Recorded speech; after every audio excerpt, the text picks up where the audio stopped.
Good morning, students. In the previous class, we have completed practice set 4.2. Now today, we will start 4.3.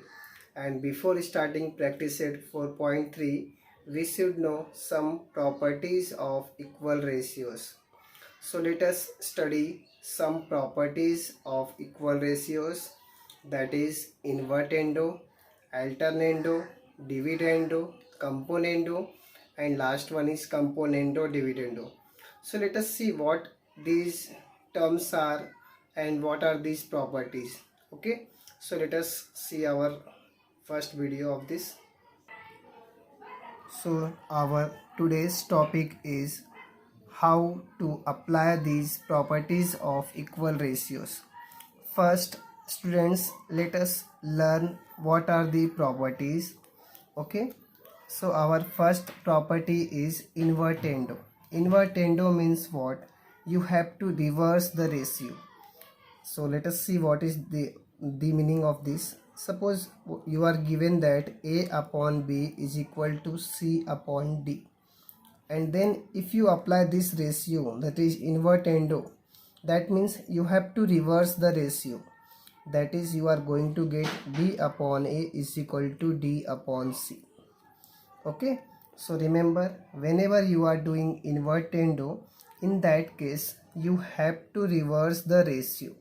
That is, A upon B becomes B upon A and C upon D becomes D upon C. That is the meaning of invertendo. Okay, now let us see what is alternando. Alternando, suppose you are given that same ratio I am taking, A upon B is equal to C upon D. Then if you apply alternando now, then you have to alter, means after A you are not going to write B, instead you will write C. That is, A upon C equals to B upon D. Means you are altering your ratio. That is, you are taking this C to this side and transferring this B to this side. Or you can say you are writing your straight ratio, that is A upon C is equal to B upon D. Okay, so see the pattern how alternando is written here. Direct we are taking ratio, that is A upon C is equal to B upon D. Okay, so you should know this. Now our third ratio is componendo. In componendo, suppose we are given same ratio, that is A upon B equals to C upon D, and if you apply componendo to this ratio, okay, if you apply componendo to this ratio, remember your denominator will be as it is, but in the numerator you are going to add your denominator. That is, your numerator becomes A plus B. Understood? What we did, we have added numerator as well as denominator. Same thing you are going to do here also, that is C plus D. Okay, so whenever you are doing componendo, you have to add denominator in the numerator, that is A plus B upon B is equal to C plus D upon D.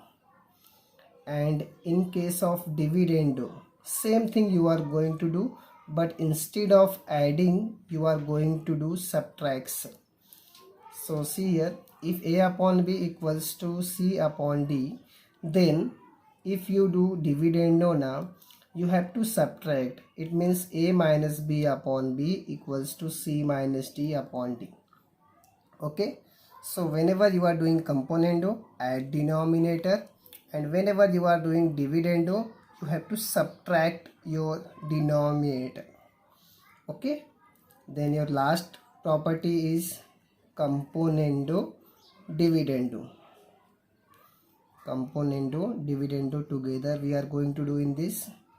So in this, suppose you are given A upon B equals to C upon D. Then if you apply componendo dividendo, then what will happen, your componendo term will come in the numerator and your dividendo term will come in the denominator. That means your componendo means A plus B, dividendo means A minus B. Similarly here also componendo c plus d and dividendo c minus d. That is what we are doing here. We are adding denominator here and subtracting your denominator here. So that is what we are going to do in componendo dividendo, or simply you can say componendo part is in the numerator and dividendo part is in the denominator.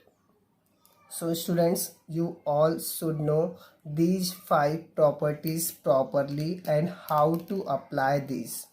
Okay, so remember, whenever you are doing invertendo, in that case you have to reverse the ratio, means just write opposite ratio.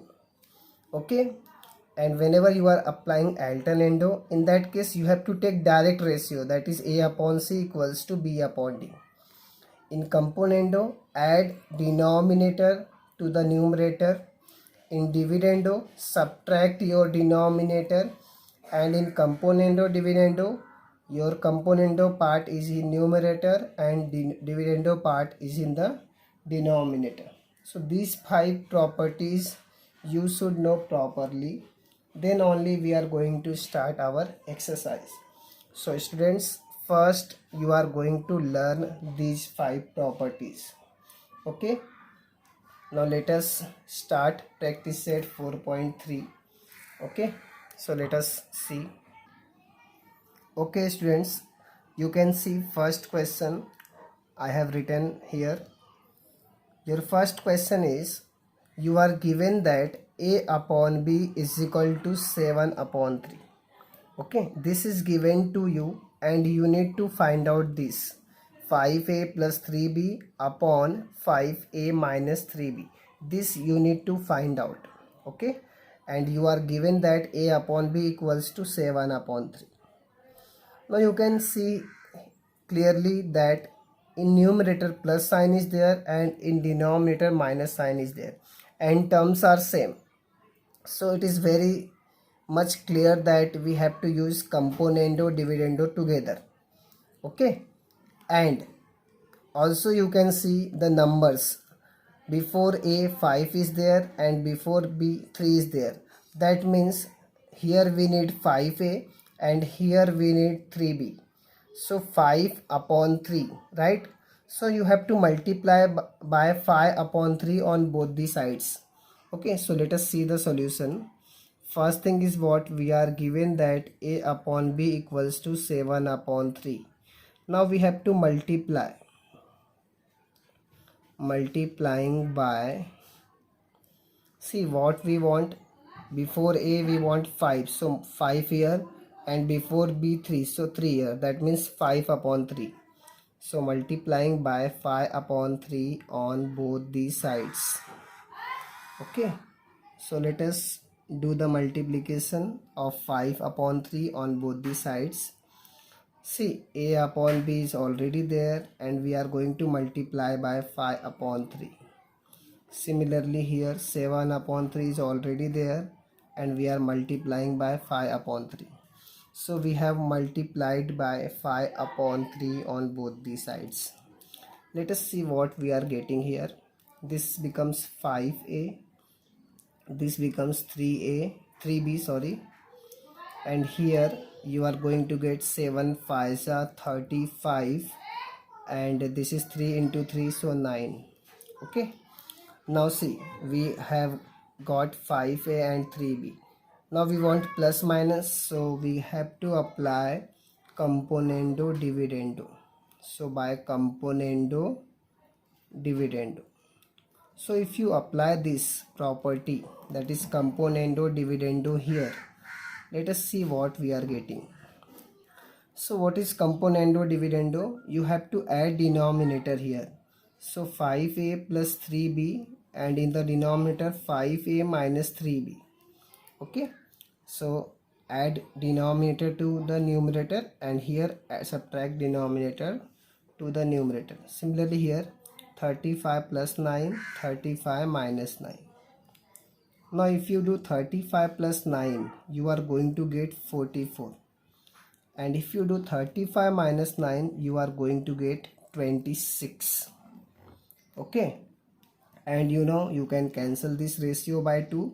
So this becomes 22 upon 13, because 2 2 ja 2 2 ja, and here 2 1 ja 2 3 ja. Okay, so in this way you got your answer as 22 upon 13, and you can write your final answer as 5a plus 3b upon 5a minus 3b equals to 22 upon 13. Okay, so in this way I have completed first question of this. Now fourth question of this, that is fourth question of question number 1, is similar to this. So that question you are going to do, that is 7a plus 9b upon 7a minus 9b. That part you are going to do by your own. Now I am going to solve second question. Okay, now students, you can see second question which I have written here. Your question is, you need to find out 2a square plus 3b square upon 2a square minus 3b square, and you are given that a upon b equals to 7 upon 3. Now see the terms here. A square, b square is there, and 2 3 is also there. So first thing is what? You need square. So you have to take square on both the sides. So let us take square on both the sides. So taking square on both the sides. So if you take square on both the sides, your a becomes a square, b becomes b square. Square of 7 49, and square of 3 is 9. So this becomes a square upon b square is equal to 49 upon 9. Now what we want? We want 2 before a square and 3 before b square. So that is, we have to multiply by 2 upon 3. Okay, so multiplying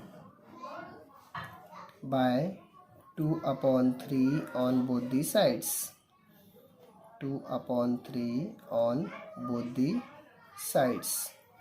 So if you multiply by 2 upon 3 on both the sides, see what we are going to get. Multiplying by 2 upon 3 here, and multiplying by 2 upon 3 here also. Let us see what we are getting here. This becomes 2a square, this becomes 3b square, and here if you do 49 2s gives you 98, and 9 3s is what? 27. Okay, now what we are going to do? We want componendo dividendo, so let us do that. So by componendo dividendo,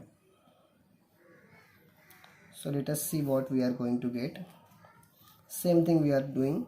So componendo means you have to add here, and dividendo means you have to subtract here. Same way here, componendo add here, dividendo subtract here. Let us see what we are going to get. If you do addition of this now, 8 7 15, 9 2 11, 1 2 25, and if you subtraction, 9 8 minus 7 gives you 1, 9 minus 2 gives you 7. So you got 125 upon 71. So finally you can write your answer, that is 2a square plus 3b square upon 2a square minus 3b square. Okay, so in this way I have completed second question also. Now remaining question, that is third and fourth, you can see here. Your third question is similar to this. In this case, what you are going to do? First you are going to take cube on both the sides, and then you have to apply dividendo only in this case. Again I am repeating, first take cube on both the sides and then apply dividendo, you will get your answer. And this one is very much similar to first one. So these two questions you are going to do by your own, and in the next class I will start question number 2. And one more thing, you all should remember all the properties of ratios, that is componendo, dividendo, alternando, even invertendo, componendo, dividendo. All these properties you should know properly. Then only you will learn this exercise. this exercise is completely dependent on the properties, so you should know all the properties. Okay, then only you will learn this exercise. So today I am stopping, and you will complete these 4 questions by your own. Solution of these two you will send to me. Okay, so let us stop today. Thank you.